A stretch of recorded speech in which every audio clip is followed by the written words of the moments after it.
Hello, I'm Dr. Robert Peretti, and I'd like to welcome you as we discuss interprofessional practice, or IPP, as it relates to the scope of practice for speech language pathologists.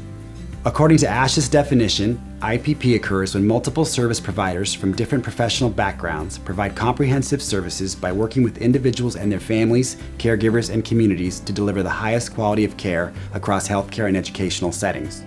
Working together is just the way we're supposed to work. This is the only way in which we can achieve positive outcomes for our clients, is working together with them as the key stakeholder. Interprofessional practice is the essence of what speech language pathology has become. We don't work in isolation anymore. Our 2016 scope of practice for speech language pathologists includes information on interprofessional collaborative care. It talks about what is a collaboration. It talks about effective communication between professionals, involving family members in the decision-making process as you set goals for the individual with a communication disorder. There are three main components when we're dealing with interprofessional practice, dealing with collaboration. And the responsibilities among the team members always have to be shared. The decision-making has to be shared as well, and the communication has to be joint among the members of the team. The ASHA Code of Ethics, which references interprofessional collaborative care, and in essence, Principle 4A states that practicing speech language pathologists are supposed to engage in collaboration with other professionals where necessary in order to provide the highest quality care to our patients. Interprofessional practice supports the speech-language pathologist's scope of practice in various settings, including school, medical, and private practice. Within these collaborations are many different service providers cooperating together for the benefit of the client. So whether it's direct intervention treatment, as we say, or whether it's family support or support groups or community education activities, we're doing this as a team so often. Intercommunication is really critical, not only on paper, on the computer, but to get to meet people and know these practitioners that refer to you and you work with. Networking, while it takes time out of a busy practice day, is imperative in terms of reaching out to other professionals and sharing that information right up front or asking for it. We often get caught up in, I believe, that it's the idea that we don't have enough time to do that. In retrospect, it actually takes more time to obtain that information individually, repeatedly, than it would for a simple phone call or an electronic request for records. Without the time for communication between professionals with regards to the person you're trying to help, you're gonna miss out on the concept of why you have a team. Many times working with a multidisciplinary team, we share a similar software when we document. So I have the luxury of seeing what the occupational therapist did in the session prior. I get to see what physical therapy wants to work on in goals, and therefore we could have a nice overlap and to follow through if someone's being consistent with their therapy plan. What are examples of differing roles and potential overlap between professionals on an IPP team? Everything is individualized. So when I think of examples, these are, everything has to be specific to whatever the patient is. The first one I thought of was dealing with AAC.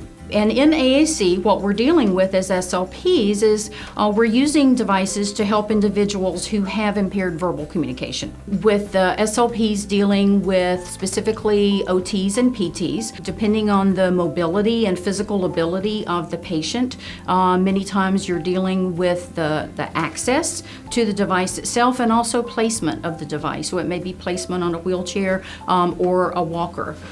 When working with our physician colleagues in ENT for voice disorders, there's certainly surgical and medical approaches, and we take behavioral approaches. So there's overlap there in terms of who's going to do what and how that's going to happen, but that gets worked out also in the medical environment so that there's respect in spite of the overlap. Within school, medical, and private practice, interprofessional education fuels interprofessional practice, which leads to enhanced quality and outcomes. As of August 1st, 2017, the Council for Academic Accreditation for Programs in Speech Language Pathology and Audiology has actually added a new standard of knowledge and skills outcomes specifically related to interprofessional education and interprofessional collaborative care. We work very, very hard and diligently with some of the other medical professionals in our building to regularly host interprofessional practice meetings. I was very fortunate in my graduate studies in the sense that our program took place in the same building as the physical therapy program, the pharmacy program, and they recently actually just added physician assistance programs as well.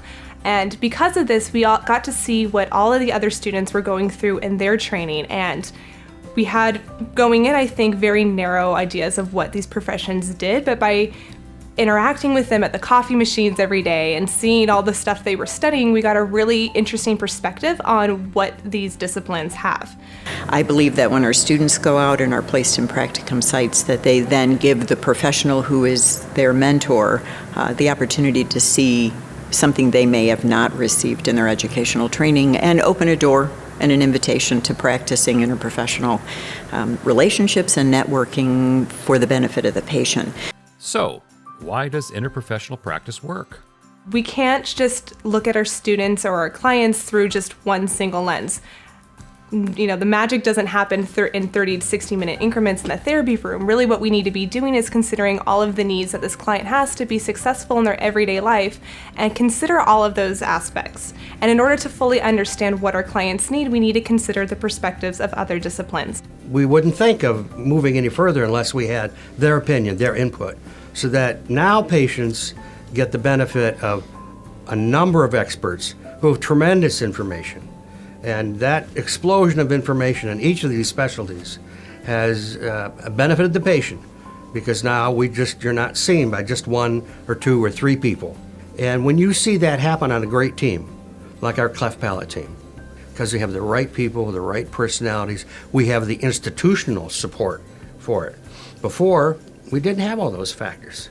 It's really important when we work with team members, because when we look at the client, we're looking at the whole person, and we really shouldn't be working in isolation. We need the other disciplines to support us, to help us, to give us references and additional advice. Again, we can't do this job alone, and we look at what's the best way to serve someone, and to me, it's working on an interdisciplinary team.